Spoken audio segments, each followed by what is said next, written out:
شہادت ہوتی ہے، اور وہ مشہور خط امام علی علیہ السلام کا جب لے کے مالک اشتر مصر کی طرف جا رہے تھے اور راستے میں فریب کے ذریعے سے مالک اشتر کی شہادت ہوتی ہے، تو وہاں پر امام، میں چند جملے آپ کی خدمت میں پیش کروں، امام یہ فرماتے ہیں کہ اما بعد فقط بعثت الیکم عبدا من عباد اللہ، یہ ایک انسان کی تعریف، ایک معتدل انسان کی تعریف، ایک ایسا انسان جو حالت اعتدال پہ ہے، اس کی تعریف ہے امام کی زبانی مالک اشتر کی۔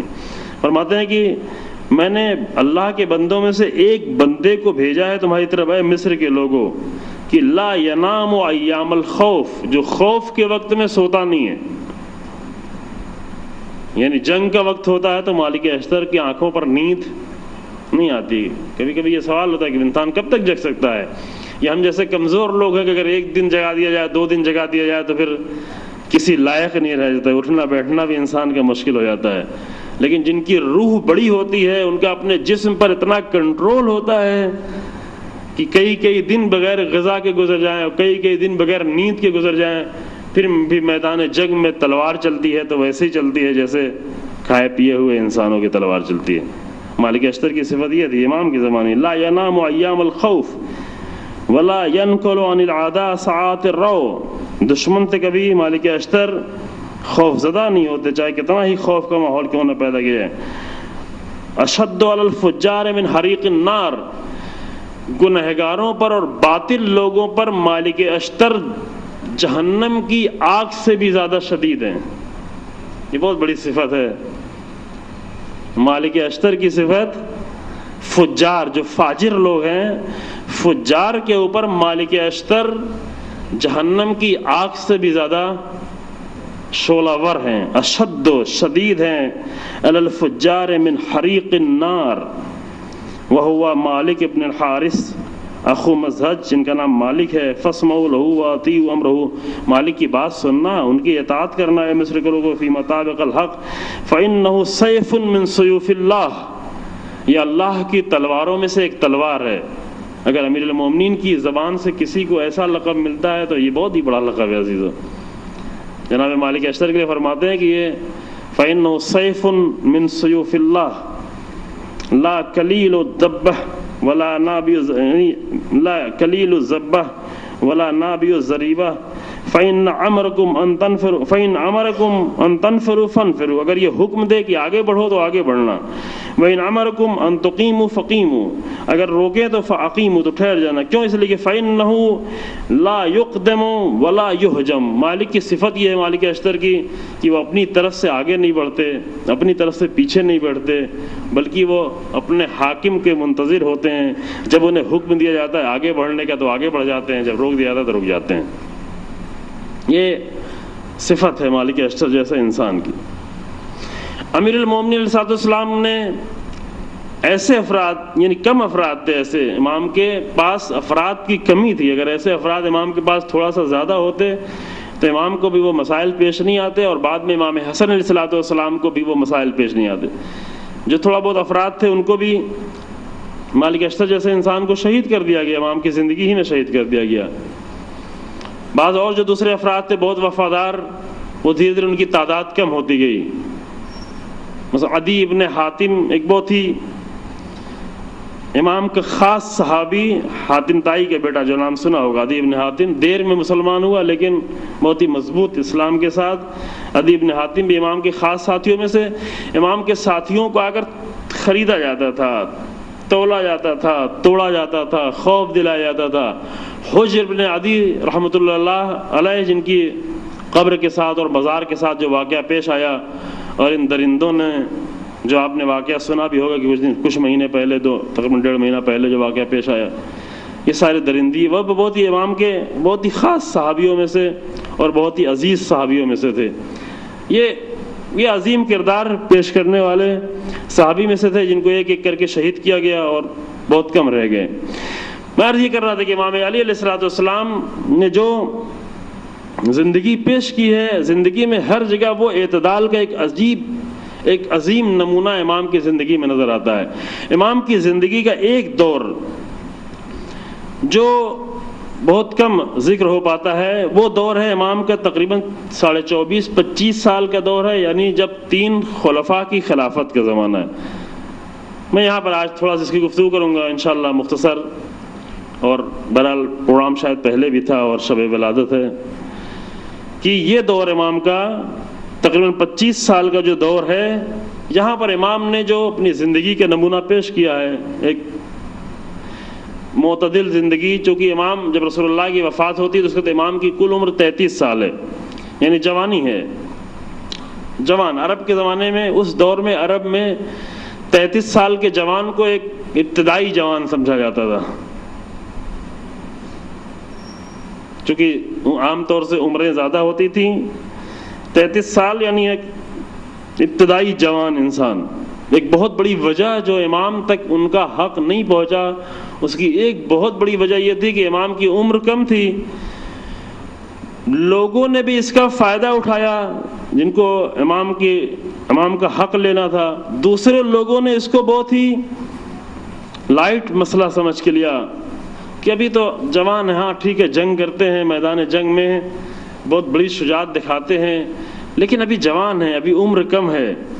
نہیں سمجھے کہ امام کے پاس وہ فضیلتیں اور وہ کمالات جو امام کی ذات میں موجود تھے، ایک تو لوگ دیکھ بھی نہیں پائے تھے، دوسرے دیکھنے کا موقع بھی اتنے۔ کبھی کبھی یہ سوال کیا آخر کیا ہوا تھا، کیا بات تھی، کیوں ایسا ہو گیا کہ رسول اللہ کے بعد اتنا سب کچھ ایک بیگ پلٹ گیا؟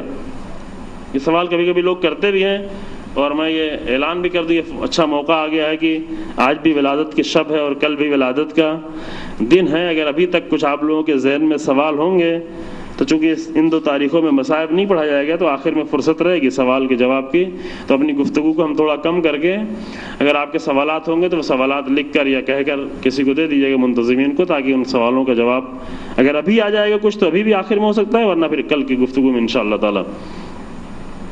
وہاں پہ مسئلہ کیا تھا؟ امیر المومنین اسلام کے زمانے میں جنگیں ہوتی تھی، سال میں 1.5 سال میں بڑی جنگیں ہوتی تھی جس میں امام علیہ السلام کا بہت ہی بڑا رول ہوتا تھا، لیکن یہ مدت گزر جاتی تھی، لوگ دھیرے دھیرے بھول جاتے تھے، اور زیادہ تر جو لوگ مسلمان ہوئے تھے وہ 8ویں صدی ہجری کے بعد مسلمان ہوئے تھے۔ مسلمان، یہ مسئلہ تھوڑا سا سمجھ لیں تو اچھی بات ہے، فائدہ مند ہے، کبھی چونکہ یہ سوال بار بار ذہنوں میں پیدا ہوتا ہے۔ مسلمانوں کی جو تعداد تیزی سے آگے بڑھی تھی وہ 8ویں ہجری یعنی مکہ فتح ہونے کے بعد یہ تعداد تیزی سے بڑھی۔ یدخلون فی دین اللہ افواجا، یہ کب ہوا؟ جب مکہ فتح ہو گیا اور لوگوں نے دیکھا کہ اب رسول اللہ کی طاقت واقعاً بڑی طاقت ہو گئی ہے، اب عرب میں کوئی رسول اللہ جیسی طاقت نہیں ہے۔ رسول اللہ کی طاقت کو دیکھ کر جو چھوٹے چھوٹے قبیلے پورے عرب میں پھیلے ہوئے تھے ان لوگوں نے آ کر اسلام لانا شروع کر دیا کہ ہاں ہم مسلمان ہوتے ہیں، ہم رسول اللہ کے ساتھ ہوتے ہیں۔ اتنا سمجھ کے وہ مسلمان نہیں ہوئے تھے، سردار لوگ آتے تھے قبیلے کے، وہ مسلمان ہوتے تھے، اور وہاں کا دستور یہ تھا کہ سردار جو کچھ کرے پورے قبیلے کو وہی کرنا ہے، یہ پہلے کا پرانا دستور تھا۔ لہذا 8ویں صدی ہجری میں لوگ مسلمان ہوئے، اور 8ویں صدی ہجری کے بعد کوئی بڑی جنگ پیش نہیں آئی، یعنی کفار سے جنگ تو ختم ہی ہو چکی تھی چونکہ مکہ فتح ہو چکا تھا۔ ایک جنگ چل رہی تھی روم سے، وہ بھی لشکر رسول اللہ بھیجتے تھے لیکن کوئی بڑی جنگ نہیں ہوئی، کبھی کبھی وہ لشکر خود پیچھے ہٹ جاتا تھا، کبھی جو ہے جنگ کی نوبت نہیں آتی تھی، یعنی کوئی ایسی بڑی جنگ کا موقع پیش نہیں آیا۔ یہ جو نئے لوگ مسلمان تھے انہوں نے سنا تھا کہ امیر المومنین علی بن ابی طالب ایک ذات ہے جو میدان جنگ میں بہت ہی بڑے شجاع اور بہت زیادہ بہادر ہیں، لیکن ان کو معلوم نہیں تھا کہ علی کے ہاتھوں میں جب تلوار آتی ہے تو یہ تلوار اس طرح سے چلتی ہے، وہ علی اگر بولتے ہیں تو کس طرح بولتے ہیں، اس علی کے دل میں کیا ہے، اس علی کے دماغ میں کیا ہے، اس علی کا علم کیا ہے، اس علی کی فضیلتیں کیا ہیں، یہ ابھی تک لوگوں کو معلوم نہیں ہو پایا تھا۔ ایک بڑی مسلمانوں کی تعداد تھی جن کو یہ بات معلوم نہیں تھی۔ پھر اس زمانے میں میڈیا بھی نہیں تھا، لوگوں کا آنا جانا بھی، سفر بھی اتنا آسان نہیں تھا، اتنا یہ کہ مدینے آتے ہوں جاتے ہوں، لوگوں کو اتنی خبر نہیں تھی۔ اور ایک دوسرا مسئلہ یہ بھی تھا کہ امیر المومنین کی ذات مدینے میں بہت کم ہوتی تھی، چونکہ اصلی فیصلے مدینے کے لوگ کیا کرتے تھے، امیر المومنین خود مدینے میں بہت کم ہوا کرتے تھے۔ تقریباً 82 جنگیں ہوئی ہیں رسول اللہ کی اس 10 سال میں جب مدینے میں رسول اللہ آئے ہیں۔ ان 82 جنگوں میں ایک جنگ کو چھوڑ کر کہ جس میں رسول اللہ نے اپنی جگہ پر امیر المومنین کو مدینے میں چھوڑا تھا، اور لوگوں نے جب تانا دینا شروع کیا کہ علی کو تو عورتوں کی حفاظت کے لیے رکھا گیا ہے، امیر المومنین آئے رسول اللہ کے پاس، یا رسول اللہ میں جنگ میں نہیں جاؤں گا، تو رسول اللہ نے فرمایا کہ اے علی کیا آپ اس بات پر راضی نہیں ہیں کہ انک منی کمنزلت ہارون من موسیٰ، تمہاری منزلت مجھ سے وہی ہے جو ہارون کی موسیٰ سے تھی، الا لا نبی بعدی، مگر یہ کہ میرے بعد کوئی نبی نہیں ہوگا۔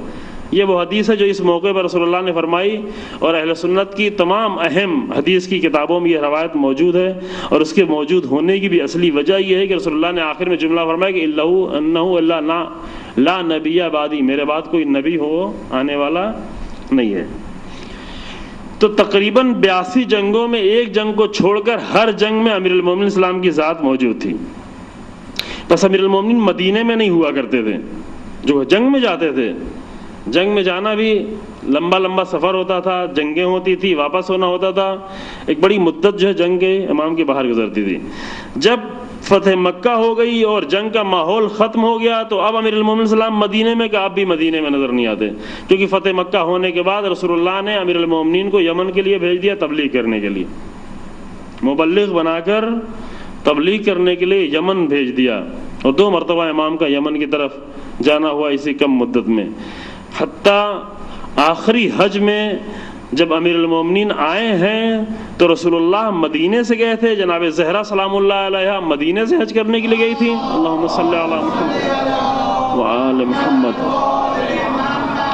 لیکن حضرت امیر المومنین علیہ الصلوۃ والسلام ڈائریکٹ یمن سے آئے تھے حج کرنے کے لیے، جس حج میں ولایت کا اعلان ہوا۔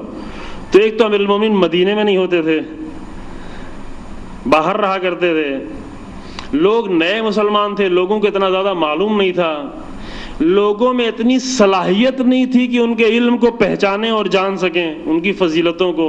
یہ اس زمانے کی بات نہیں، ابھی کی بھی مشکل ہے کہ لوگوں میں اتنی صلاحیت نہیں ہوتی کہ با فضیلت لوگوں کو سمجھ سکیں۔ ابھی یہ دور کو انسان دیکھ، جبکہ اتنا میڈیا کا دور ہے، سب کچھ ہے، لیکن آپ دیکھیں کہ آج علماء کے ساتھ کیا ہوتا ہے، آج مراجع کے ساتھ کیا ہوتا ہے، آج رہبر کے ساتھ کیا ہو رہا ہے، چونکہ لوگوں میں اتنا شعور آج جب نہیں ہے کہ با فضیلت ترین لوگ جو ہمارے دور کے واقع، اگر پوری انسانیت میں 7 ارب سے زیادہ انسانوں کو اگر اٹھا کر دیکھا جائے، اس میں با فضیلت ترین لوگ اگر اٹھا کر ڈھونڈے جائیں تو یہی افراد ہیں۔ نہیں ہے ایسے افراد، واقع نہیں ہے، کہیں کسی کے پاس نہیں ہے۔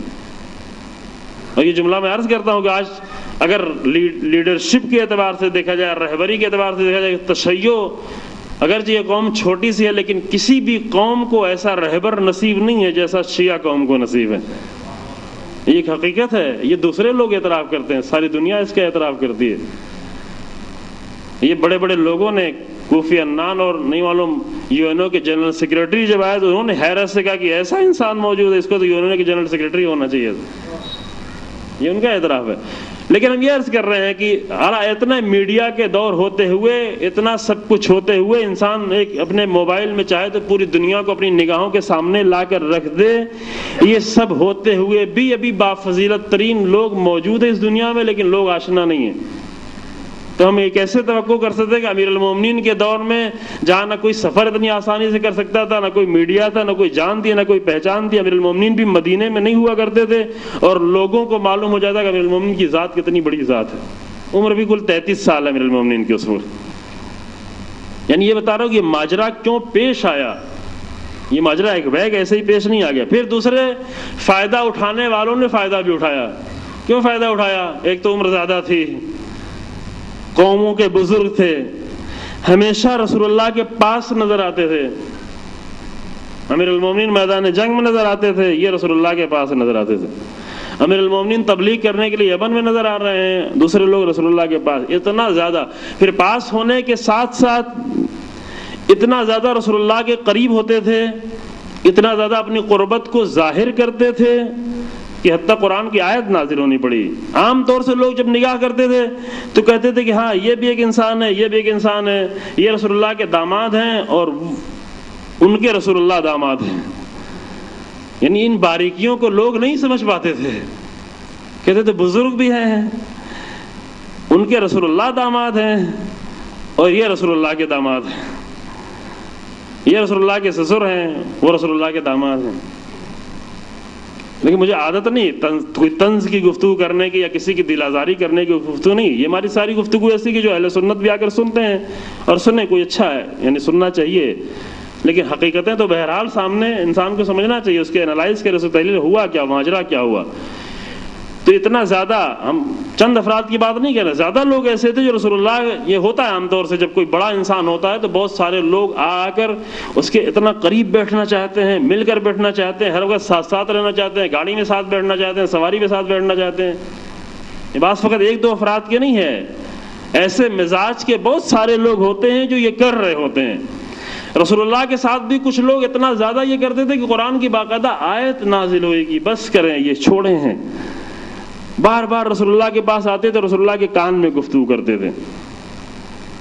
کان میں گفتگو کرنا دیکھا ہے آپ نے یہ کہ مثلا کوئی بڑا عالم آیا ہوا ہو یا یہاں پر جس کو لوگ بڑا سمجھتے ہیں، کوئی منسٹر ہو نہیں معلوم ہو، اس کے کان میں جا کے گفتگو کر رہے، کوئی بات نہیں ایسے ہی کچھ کر رہے ہیں.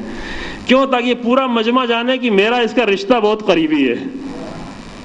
یہ ہوتا ہے عام طور سے، یہ ہوتا ہے. یہ رسول اللہ کے دور میں بھی بہت زیادہ ہوتا تھا. اتنا زیادہ ہوا کہ قرآن کی آیت نازل ہوئی کہ کسی کو اب حق حاصل نہیں ہے کہ رسول اللہ کے کان میں جا کر نجوا کرے، تنہائی میں گفتگو کرے. اگر کسی کو گفتگو کرنا ہے تو پہلے صدقہ نکالے پھر جا کر گفتگو کرے. آئے نجوا، یہ حکم نازل ہوا کہ اگر کسی کو رسول اللہ سے تنہائی میں نجوا کرنا ہے، کان میں گفتگو کرنا ہے، تو پہلے صدقہ دے اور پھر آ کر گفتگو کرے. اور اس پر بھی تمام اہل سنت اور شیعہ کی تفسیر متفق ہو کے لکھتی ہے کہ اس آیت پر بھی عمل کرنے والی ذات فقط ایک تھی اور وہ امیر المومنین کی ذات تھی. اللہم صلی علی محمد.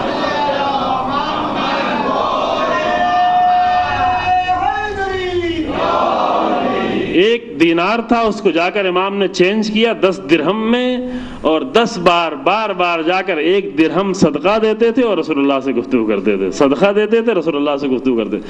پھر جب کوئی اور گفتگو کرنے نہیں آیا تو یہ آیت حکم یہ منسوخ کر دیا گیا. لیکن مجھے بیان کرنے کے جو میں بیان کرنا چاہتا ہوں اس کی وجہ یہ ہے کہ ہم یہ ماجرا بتانا چاہتے ہیں کہ ہوا کیا تھا اس زمانے میں، کیوں یہ سب ہوا تھا کہ امیر المومنین اس قدر تنہا ہو گئے تھے. تو یہ چند فیکٹر سامنے تھے. ایک تو امیر المومنین 33 سال کی کل عمر تھی امیر المومنین کی. دوسرے، اکثر لوگ نئے مسلمان ہوئے تھے، یعنی تعداد جو تھی وہ نئے مسلمانوں کی تھی، بہت کم تعداد تھی پرانے مسلمانوں کی. تیسرے، امیر المومنین مدینے میں کم نظر آتے تھے، زیادہ میدان جنگ میں ہوا کرتے تھے، میدان جنگ سے فرصت ہوئی تو تبلیغ پہ ہوا کرتے تھے. چوتھے یہ کہ امیر المومنین نے اپنے آپ کو پیش بھی نہیں کیا، کیونکہ جب رسول اللہ کی وفات ہوئی تو امیر المومنین غسل و کفن میں لگے ہوئے ہیں، اپنے آپ کو پیش نہیں کیا. 3 دن گزر گئے، امیر المومنین نہیں آئے. اور ادھر لوگ اپنی کوششیں انہوں نے جاری کر کی. پہلے انصار نے چاہا کہ ہم میں سے کوئی خلیفہ بن جائے، جا کر انصار لڑ رہے تھے، جھگڑا کر رہے تھے کس کو خلیفہ بنائے ہوئے، سعد بن عبادہ فلاں فلاں فلاں یہ نام تھے. ادھر سے مہاجرین پہنچے کہ نہیں، تمہیں حق نہیں ہے خلیفہ بننے کا، بلکہ ہم مہاجر ہیں، ہمیں حق خلیفہ بننے کا. اور پہلے انصار اور مہاجرین میں بڑی لڑائی ہوئی، اور بڑی لڑائی ہونے کے بعد پھر وہ معاملہ طے پایا اور کسی نے کسی کی جا کر بیعت کی اور خلیفہ طے ہو گیا. اب امیر المومنین کا ایک دور شروع ہوتا ہے. میں اسی دور کو پیش کرنا چاہتا ہوں. یہ ماجرا آپ کے سامنے میں نے مختصر تحلیل کر دیا آپ کے سامنے کہ آپ کے ذہن میں یہ محفوظ رہے کہ کیوں یہ سب کچھ پیش آیا. یہ سوال بار بار اٹھتا ہے ذہن میں کہ آخر ایسا کیوں ہو گیا کہ ایسے عظیم انسان کے ہوتے ہوئے لوگ امیر المومنین کی بارگاہ میں نہیں آئے. آئے لوگ، آئے سب امیر المومنین کی بارگاہ میں آئے، لیکن 25 سال بعد آئے. ان کو امیر المومنین کی ذات کو سمجھنے میں 25 سال لگ گئے. عزیزو تو جو ہمیں آپ نے اب وہ وقت وہ شاید میں آپ کے سامنے پیش کر سکوں. 25 سال بعد جب آئے امیر المومنین کے پاس تو کس طرح سے آئے تھے، کس طرح سے وہ آئے تھے امیر المومنین کے پاس. لیکن یہ دور جو امام کا گزرا ہے 25 سال کا، تقریباً 24.5-25 سال کا، یہ دور یعنی 33 سال کی عمر سے لے کر کے 57 سال کی عمر کا دور، کہ یہ دور شاید آپ کے سامنے نہیں پیش کیا جاتا اور بہت کم پیش کیا جاتا ہے کہ امام کی زندگی کے ایک اہم دور گزرا ہے. 33 سال سے لے کر کے 57 سال کا دور امام کا، کہ اس دور میں 57 ساڑھے 57 سال، یہ دور امام کا کون سا دور تھا؟ اس دور میں امام کو، اب کچھ چیزیں بعد میں ہم پیش کریں گے، جب اقتصاد کی اگر تھوڑی گفتگو کریں گے تو وہاں پہ کچھ حالات اسی دور کے پیش کریں گے، لیکن ابھی جو ہمیں پیش کرنا ہے کہ اس دور میں امام کی وہ اعتدال کی زندگی کیا تھی، چونکہ ہمارا موضوع جو تھا اہدنا الصراط المستقیم، اعتدال کا راستہ۔ اس دور میں ایک طرف امام شروع کے دور میں جو 1.5 سال تقریباً گزرا ہے خلیفہ اول کا، امام کو ایک بہت ہی سختی میں دور یہ گزارنا پڑا، یعنی سب چیزیں امام کی چھن گئی تھیں، باغ فدق چھن گیا تھا، خمس کے جو حقوق ہوا کرتے تھے جو رسول اللہ کے دور میں امیر المومنین کو ملا کرتے تھے وہ بھی چھن گئے تھے، مال غنیمت کے جو ذرائع ہوا کرتے تھے وہ بھی اب رک گئے تھے، اور یہ سب کچھ چھیننے کی وجہ بھی یہ تھی کہ امام علی علیہ السلام کی اقتصادی حالت کو کمزور رکھا جائے، کہ پھر جب خلیفہ دوم کا دور آیا، وہ شاید بعد میں آپ کے سامنے عرض کروں، جب خلیفہ دوم کا دور آیا اور خلافت مل جانے کے بعد جب وہ پوری طریقے سے اپنی خلافت کے بارے میں مطمئن ہو گئے کہ ہمیں کچھ ہونے والا نہیں ہے، تو پھر جس طریقے سے دیگر اصحاب کو بیت المال سے وظیفہ ملا کرتا تھا، امیر المومنین اسلام کا بھی وہ وظیفہ معین تھا، اور 4000 درہم سال کے امام امیر المومنین اسلام کے لیے بھی معین تھے۔ اور اس دور میں اب یہ دور جو ہے یہ بہت ہی نازک دور ہے، امیر المومنین اسلام کے لیے بہت ہی نازک دور ہے۔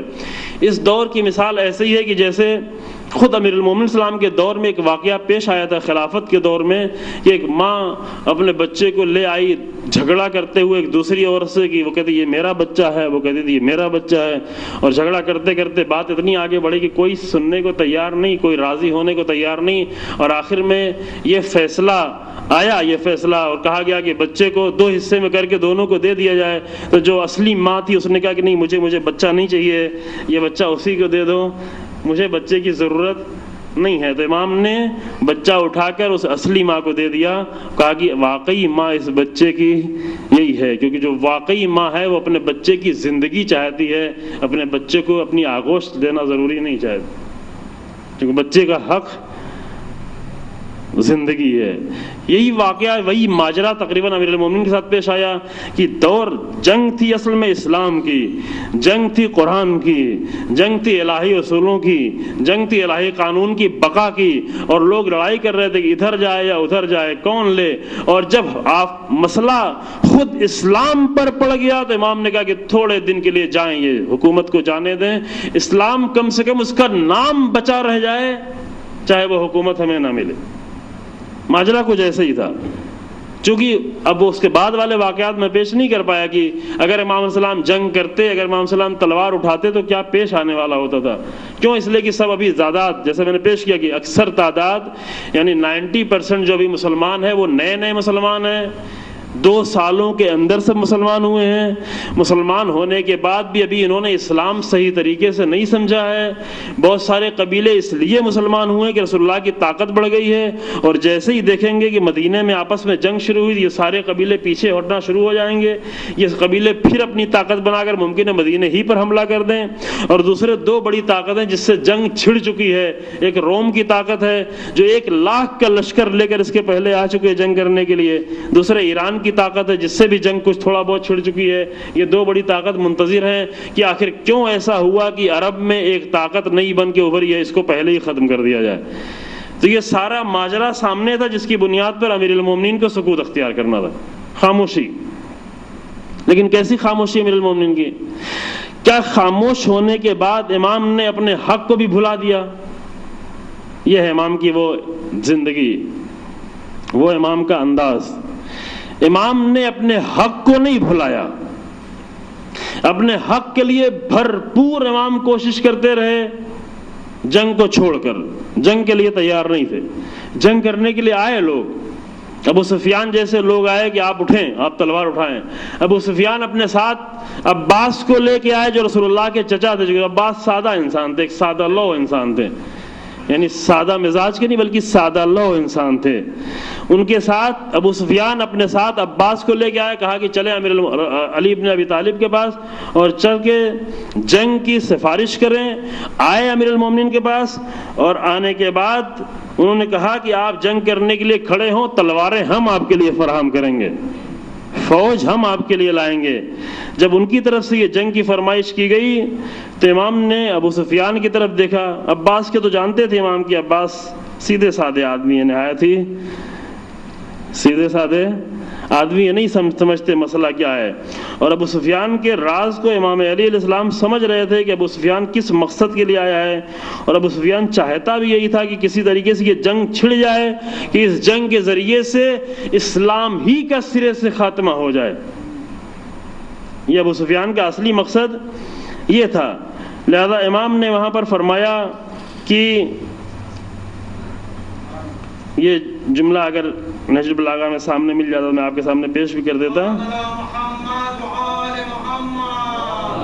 اللہم صلی علی محمد وآل محمد۔ امام نے ان لوگوں کو دیکھا اور ان سے گفتگو کو فرمایا کہ شقوا امواج الفتن بسفن النجات، فتنے کی موجوں کو نجات کے سفینوں کے ذریعے سے توڑ دو۔ بہت ہی خوبصورت جملہ ہے، بہت ہی عظیم جملہ ہے۔ موج کہاں اور سفینے کہاں؟ موج تو جانتے ہیں نا، آپ کے پاس سمندر آپ سے بہت قریب ہے، یہ اللہ کی عظیم نعمت۔ آپ موج دیکھتے ہیں کہ امام کیا فرماتے ہیں؟ موجیں کس قدر بڑی ہوتی ہیں۔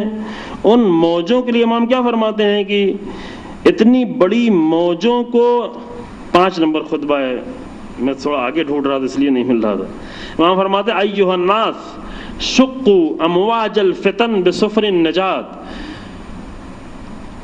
فتنوں کی جو موجیں آ رہی ہیں ان موجوں کو نجات کے سفینے سے توڑتے ہوئے آگے بڑھ جاؤ۔ بہت مضبوط سفینے چاہیے ہیں موجوں کو توڑنے کے لیے، چونکہ موجیں وہ ہوتی ہیں جو سفینوں کو بھی الٹ دیتی ہیں، سفینوں کو بھی توڑ دیتی ہیں۔ لیکن اگر نجات کی موجیں ہوں تو نجات کے سفینے ہوں تو نجات کے مضبوط سفینے سے ان موجوں کو توڑا جا سکتا ہے۔ اور اس کے بعد فرمایا کہ وَعَرَّجُوا عَن طَرِيقِ الْمُنَافِرَةِ، اور نفرت کی باتوں سے اپنے آپ کو بلند کر لو۔ الرجو معراج سے بنا ہوا ہے۔ یہ منافرت کی باتیں، یعنی ابو سفیان کے دل میں جو کچھ چھپا ہوا تھا وہ امام کی نگاہوں کے سامنے تھا۔ لذا فرمایا وَأَرَّجُوا عَن طَرِيقِ الْمُنَافِرَةِ، منافرت کی باتوں سے آگے بڑھ جاؤ، اپنے آپ کو بلند کر لو۔ وَضَعُوا تِیجَانَ الْمُفَاخِرَةِ، اور فخر کے تاج کو اتار کر پھینک دو، کیونکہ ابو سفیان آیا تھا یہ کہنے کے لیے آپ قریش سے ہیں، ہم قریش سے ہیں، آئیے لشکر ہم دیتے ہیں، آپ اپنے حق کو واپس لے لیں۔ تو بعد میں لشکر کے بعد جنگ ہوتی، ممکن ہے جنگ میں کامیابی بھی ہوتی، لیکن پھر وہاں قریش کا مسئلہ ہوتا، دین اسلام کا مسئلہ نہیں رہ جاتا۔ اور امام دین کو دیکھ رہے تھے، قریش کو نہیں دیکھ رہے تھے۔ اور اس کے بعد آخر میں جملے، بعد میں یہ جملے اور بھی موجود ہیں، چھوٹا سا خطبہ ہے، 5ویں نمبر خطبہ امام کا۔ تو حالات یہ تھے، امام نے اپنے حق کا اظہار پوری طریقے سے کیا، اظہار میں ذرہ برابر کمی نہیں کی۔ وہ اعتدال کی طرف متوجہ رہے کہ امام کا اعتدال کیا تھا۔ امام نے اپنے حق کے اظہار میں ذرہ برابر بھی کمی نہیں کی، اور امام کے ساتھ ساتھ جناب زہرا سلام اللہ علیہا نے علی ابن ابی طالب کے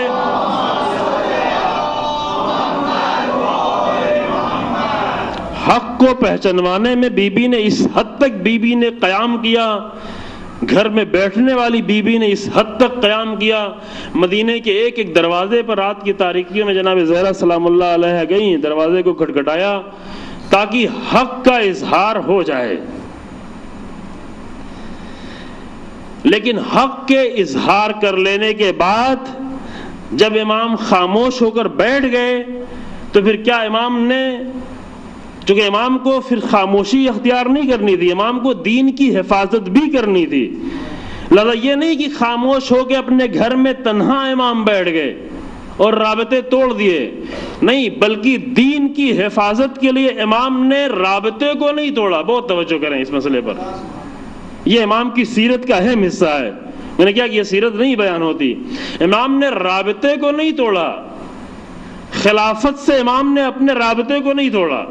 خلافت کی طرف سے امام کو عہدے دیے گئے لیکن عہدے امام نے قبول نہیں کیے۔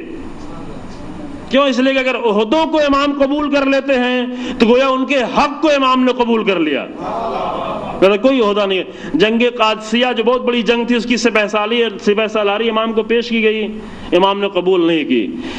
حج کی امارت اور حج کی امیری، حاجیوں کی امارت امام کو پیش کی گئی، امام نے قبول نہیں کیا۔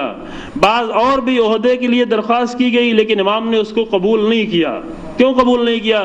اس لیے کہ اگر امام کسی بھی عہدے کو قبول کر لیتے ہیں، ایک چھوٹے سے بھی چھوٹے عہدے کو اگر امام قبول کر لیتے ہیں تو گویا امام نے ان کی خلافت کی تائید کر دی اور حق کی تائید کر دی۔ یہ نہیں کیا امام نے، لیکن رابطہ نہیں توڑا، خود بھی رابطہ نہیں توڑا۔ دوسرے یہ کہ خود امام نے کسی عہدے کو قبول نہیں کیا لیکن اپنے ساتھیوں کو عہدہ قبول کرنے سے منع بھی نہیں کیا۔ یہ امام کی وہ اعتدال کی زندگی ہے عزیزو، یہ زندگی بہت سمجھنا پڑے گی، یعنی یہ مسئلہ بہت ہی اہم مسئلہ ہے۔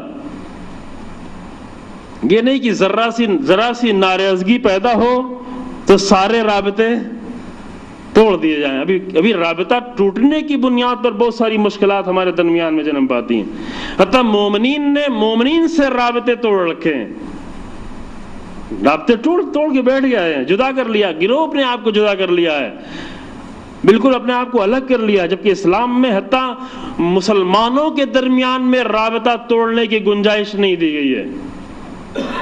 رابطے نہیں ٹوٹتے تھے، ائمہ علیہ السلام کے بھی یہی ہوا زمانے میں، فاسق سے فاسق ترین لوگ آتے تھے، تخت خلافت پر بیٹھتے تھے، لیکن چونکہ اسلام کا نام لے کر وہ آ کر بیٹھتے تھے، لہذا جہاں ضرورت ہوتی تھی اسلام کی مدد کرنے کی، ائمہ وہاں پر موجود ہوا کرتے تھے، امام وہاں موجود ہوتے تھے، مدد کرتے تھے۔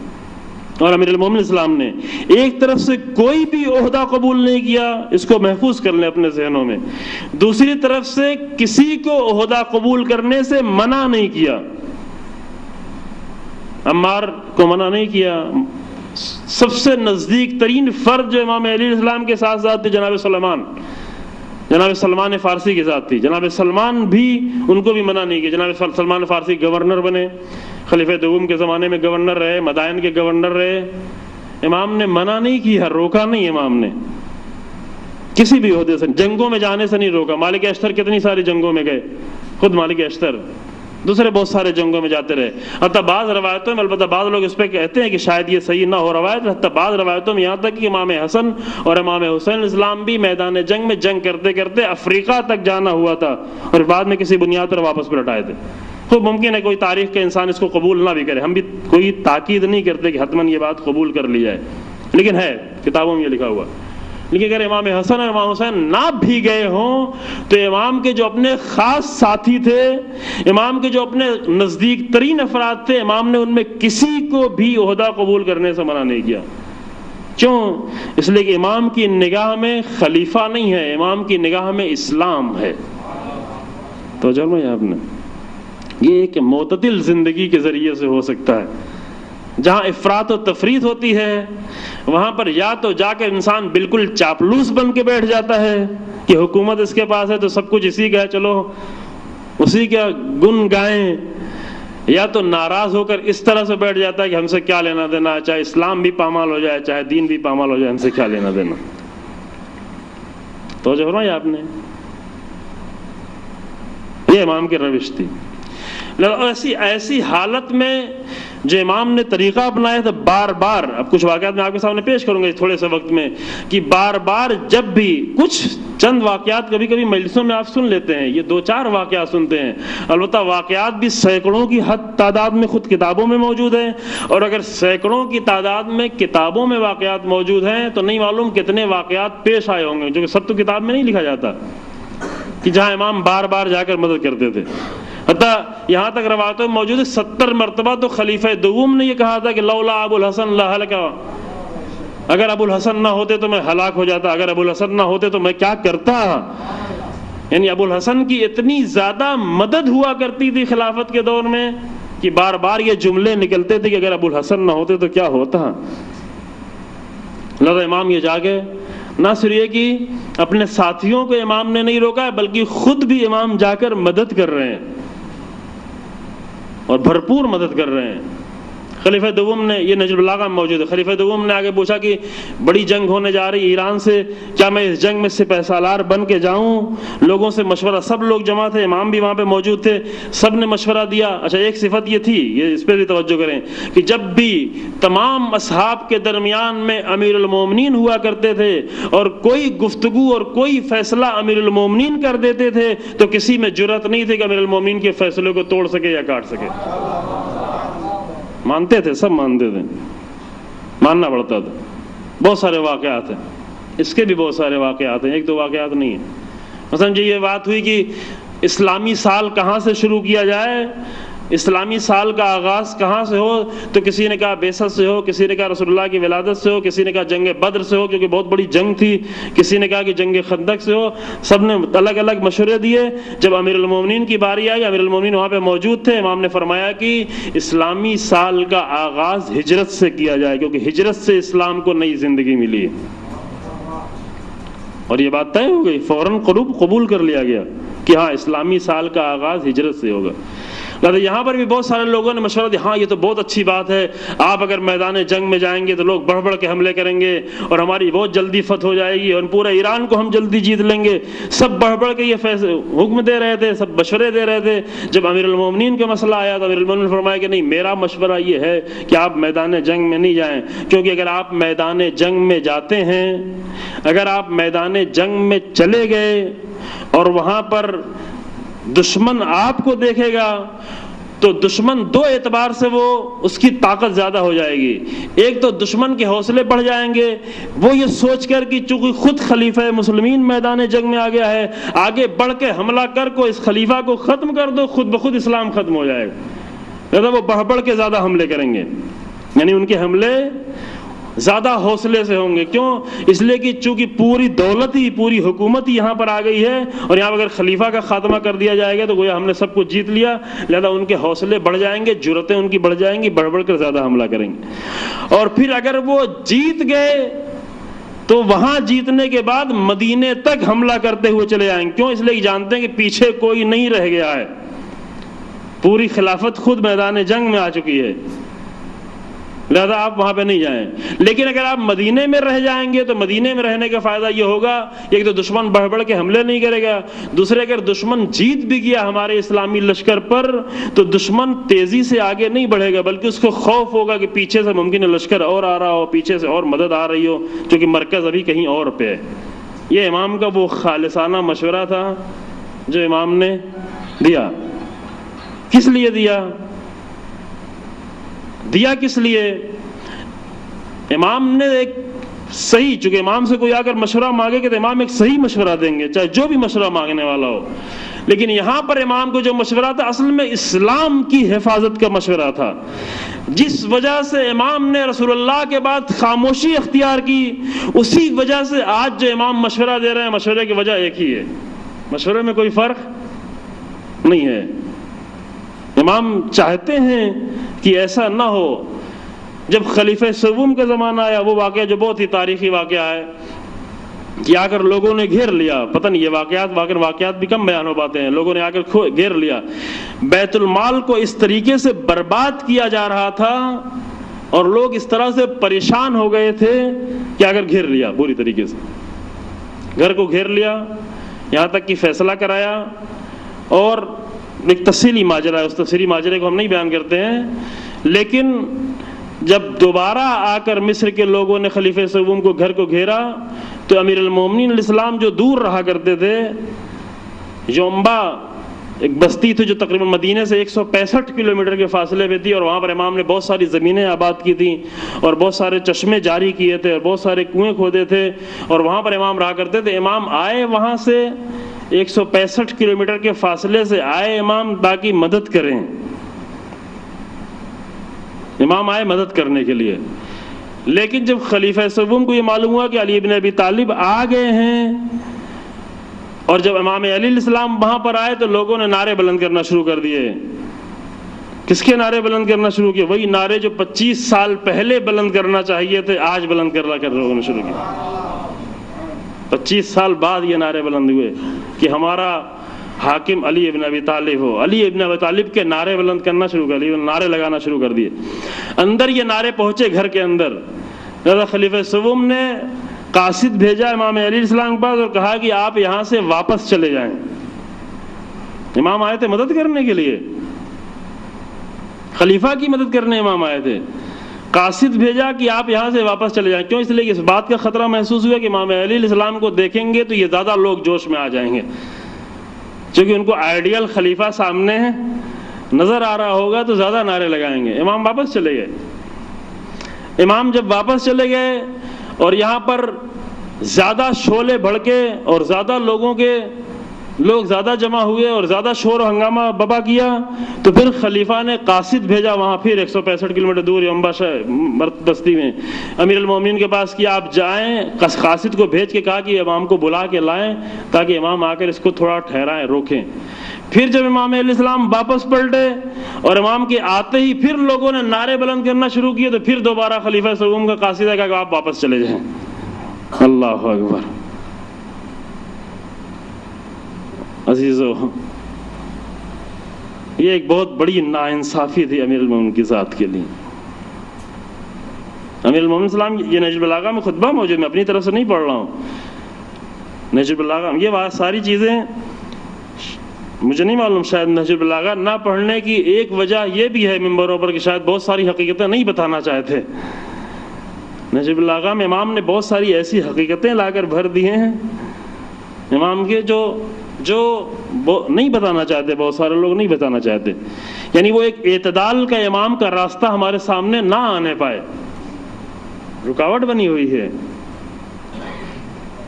ایک طرف امام نے ذرہ برابر کسی بھی عہدے کو قبول نہ کیا تاکہ حق اپنا آخر تک باقی رہ جائے، اور اسی وجہ سے حق آج تک باقی ہے عزیزو.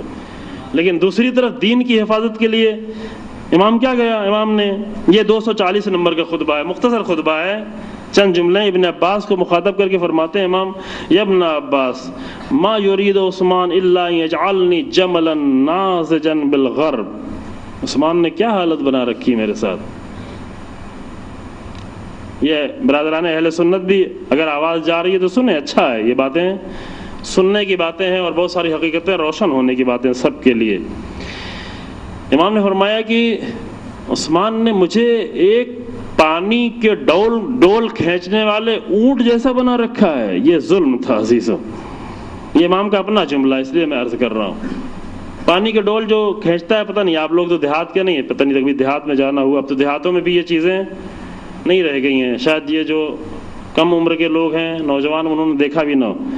لیکن جو ہماری عمر کے یا ہم سے بڑی عمر کے ان لوگوں نے اگر دیہاتوں میں کبھی دیکھا ہوگا تو پانی پہلے کنویں سے پانی کھینچا جاتا تھا نا، کھیت کی سینچائی کرنے کے لیے کنویں سے پانی کھینچتے تھے. تو کیسے کھینچتے تھے پانی؟ ڈول ہوتی تھی بڑی، اور وہاں عرب میں اونٹ ہوتا تھا، لیکن یہاں پر عام طور سے دوسرے جانور بیل ہوا کرتے ہیں جو ڈول کو کھینچتے ہوئے تھوڑی دور تک جاتے ہیں. ڈول جب اوپر آ جاتی ہے تو پانی کا ڈول نیچے گرا دیتے ہیں، پھر وہ بیل واپس آتا ہے، پھر کھینچتا ہے، پھر جاتا ہے، پھر آتا ہے، پھر جاتا ہے. یہ سلسلہ تھا،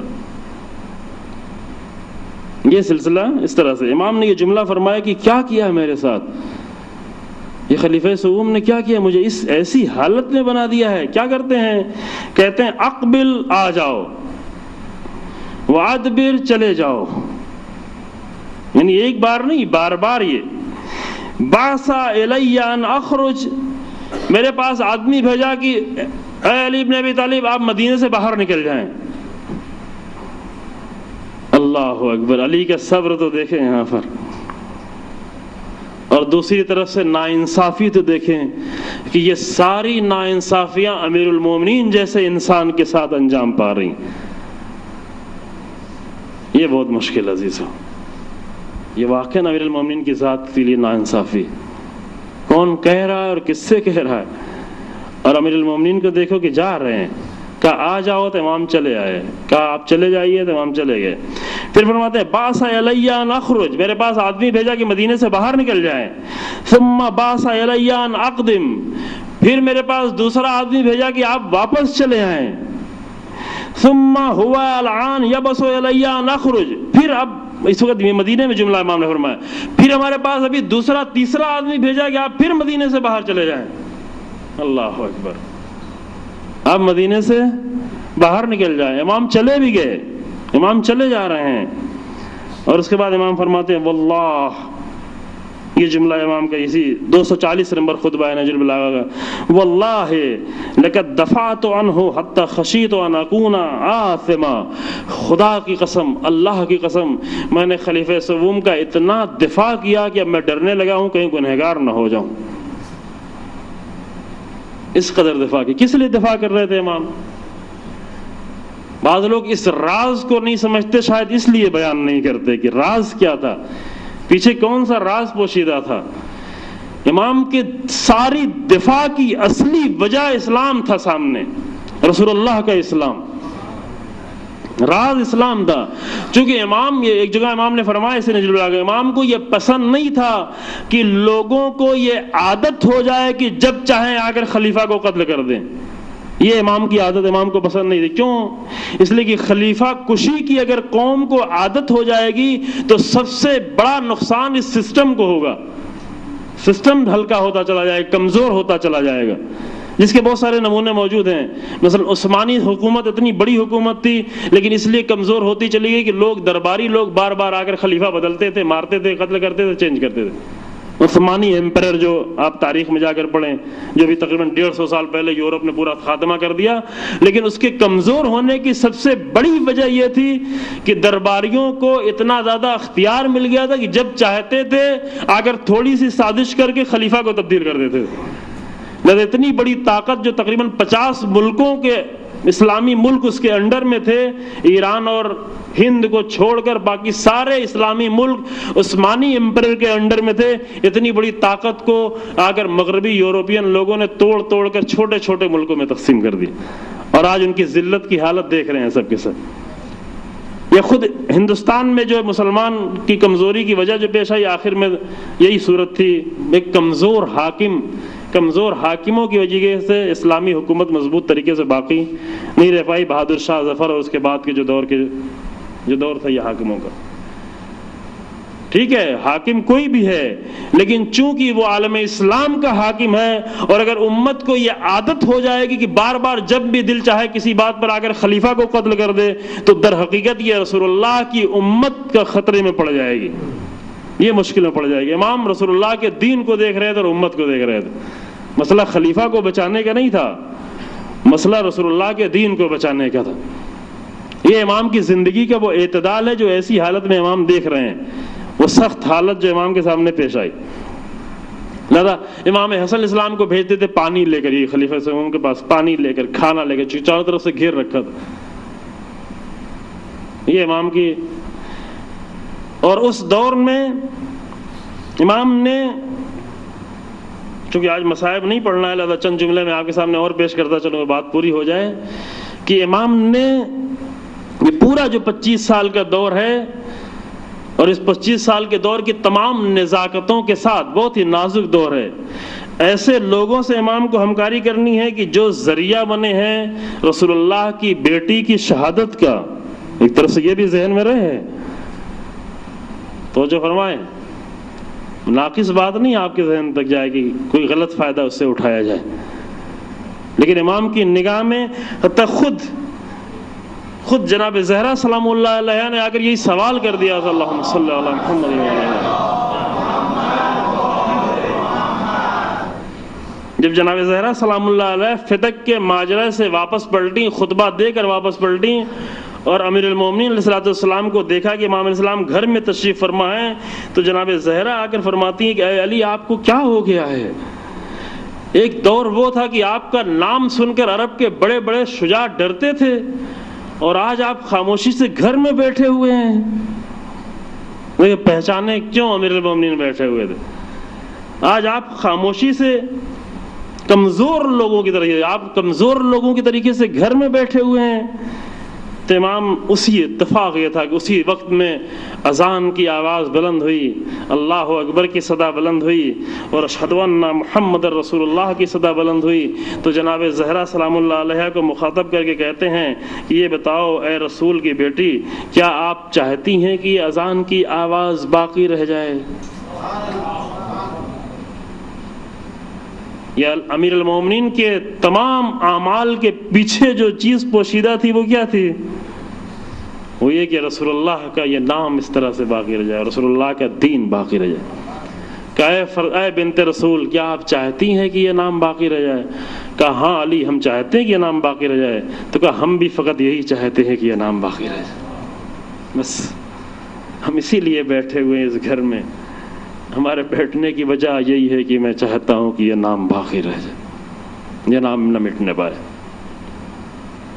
لہذا لوگ آتے رہے، طرح طرح سے لوگ آتے رہے۔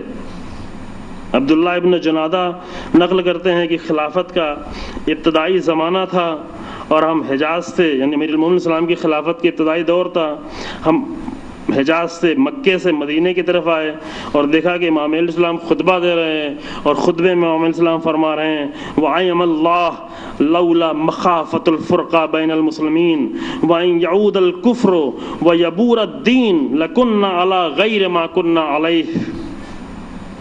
اگر خدا کی قسم اگر عالم اسلام میں فرقے کا بننے کا فرقہ بننا، تفرقے کا خوف نہ ہوتا، اگر امت مسلمہ میں تفرقے کا اور اختلاف کا خوف نہ ہوتا اور یہ ڈر نہ ہوتا کہ یعود الکفر، کہ کفر دوبارہ واپس پلٹ جائے گا، ویبور الدین، اور دین برباد ہو جائے گا، اگر دین کی بربادی اور کفر کے پلٹنے کا خوف نہ ہوتا تو میں ان لوگوں سے کسی اور انداز سے پیش آتا۔ پھر میرے پیش آنے کا انداز یہ نہیں ہوتا۔ علی کے اتنا جو صبر ہے وہ صبر فقط اس لیے ہے کہ دین باقی رہ جائے۔ یہ صبر سیکھنا پڑے گا عزیزو۔ اگر راہ امیر المومنین کو ہم نے اپنایا ہے، اور خدا کا شکر ہے کہ ہم نے راہ امیر المومنین کو اپنایا ہے، تو راہ امیر المومنین میں یہ صبر انسان کو سیکھنا پڑے گا۔ یہ صبر کیا جا رہا ہے، ابھی عالمی پیمانے پر دیکھیں تو یہ صبر کیا جا رہا ہے۔ ابھی دیکھیں سعودی عرب سے کیا کچھ نہیں ہو رہا ہے، لیکن جو راہ علی بن ابی طالب پر چلنے والے ہیں وہ صبر کر رہے ہیں۔ حتیٰ ان لوگوں نے جن کی انہوں نے سال ہا سال مدد کی ہے، انہوں نے بھی صحیح رسپانس نہیں دیا، کوتاہیاں کی، لیکن ادھر سے صبر کا سلسلہ جاری ہے۔ کیوں؟ اس لیے کہ ہم اپنے اصولوں پر باقی رہنے والے لوگ ہیں، اصول تبدیل نہیں کیا کرتے۔ توجہ فرمایا آپ نے، راہ علی بن ابی طالب ہی ہے۔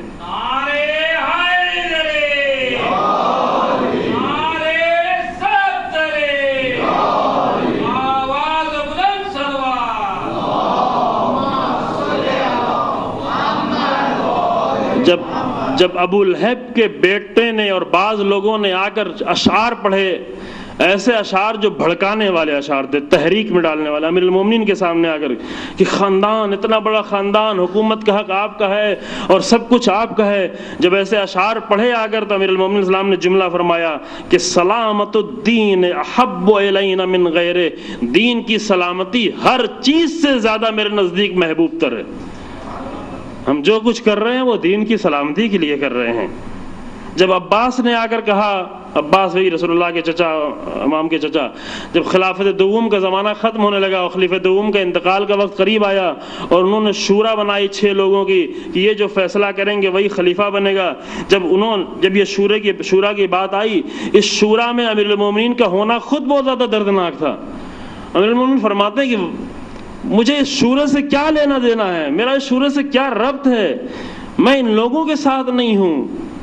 یہ عالم اسلام کے سامنے بھی جملہ میں عرض کرنا چاہتا ہوں کہ امیر المومنین کو آ کر لوگوں سے ہٹ کر پہچانے، ٹھیک ہے، جس کو ماننا ہو مانے، جس کو پہچاننا ہو پہچانے، جس کا احترام کرنا ہے احترام کریں، ہم آپ کو کچھ نہیں کہتے، لیکن امیر المومنین کو دوسروں سے جدا کر کے آ کر پہچانے، کیونکہ امیر المومنین دوسروں کے ساتھ نہیں ہیں۔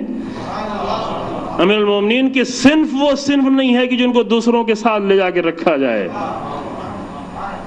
ہم کسی پر کوئی اعتراض نہیں کرتے، آپ کا اپنا انداز ہے، آپ جو چاہیں کریں، لیکن خدا کے لیے امیر المومنین کو لوگوں سے جدا کر کے پہچانے۔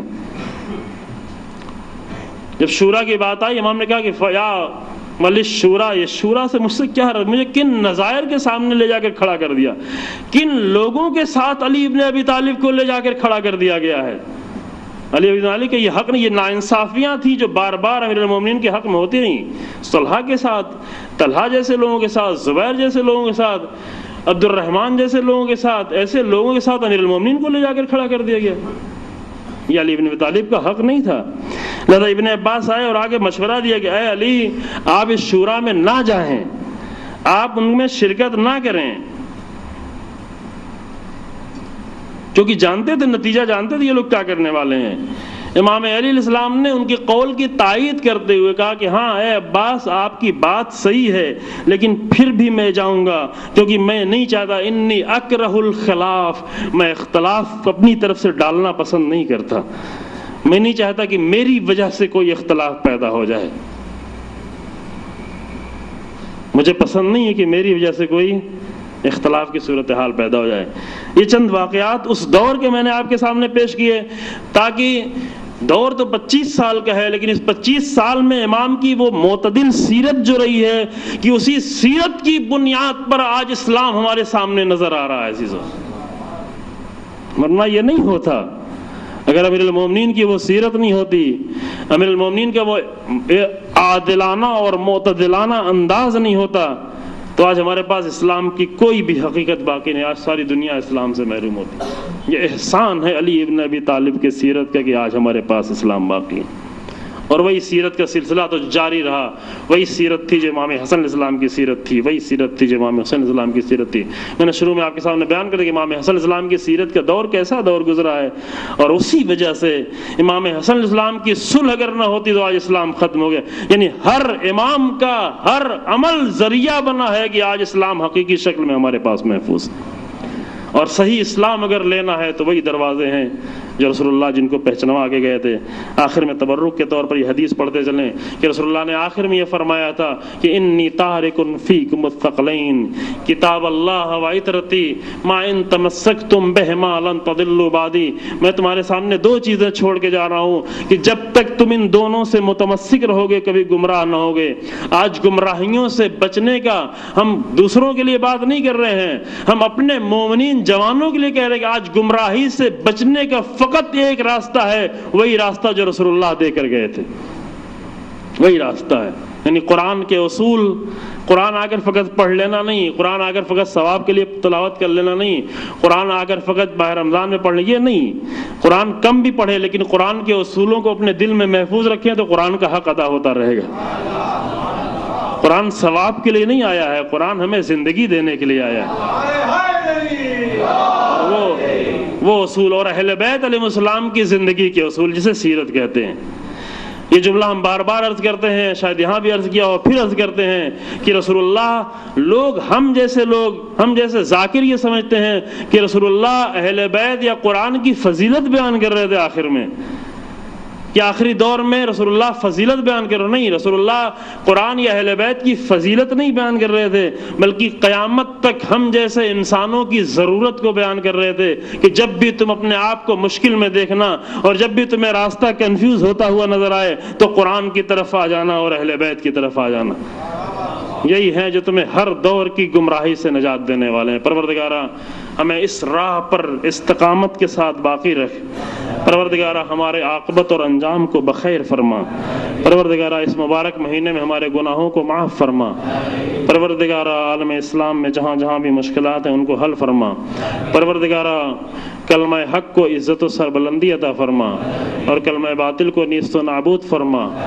علماء حق اور مراجع کرام کی حفاظت فرما، رہبر انقلاب کو عزت و طول عمر عطا فرما، امام زمانہ کے ظہور میں تعجیل فرما اور ہمیں امام کے ناصرے میں شمار فرما۔ آپ ذرا سے گزارش ہے، پہلے بھی اعلان کر دیا گیا کہ کل بھی ولادت کی تاریخ ہے اور مصائب نہیں ہوگا، تو جو سوالات آپ کے ہیں وہ لکھ کر بعض برادران کو دے دیں تاکہ انشاءاللہ کل کی گفتگو میں آخر میں تھوڑی دیر کے لیے سوالوں کے جواب آپ کے سامنے پیش کیے جا سکیں انشاءاللہ تعالی، انشاءاللہ کل۔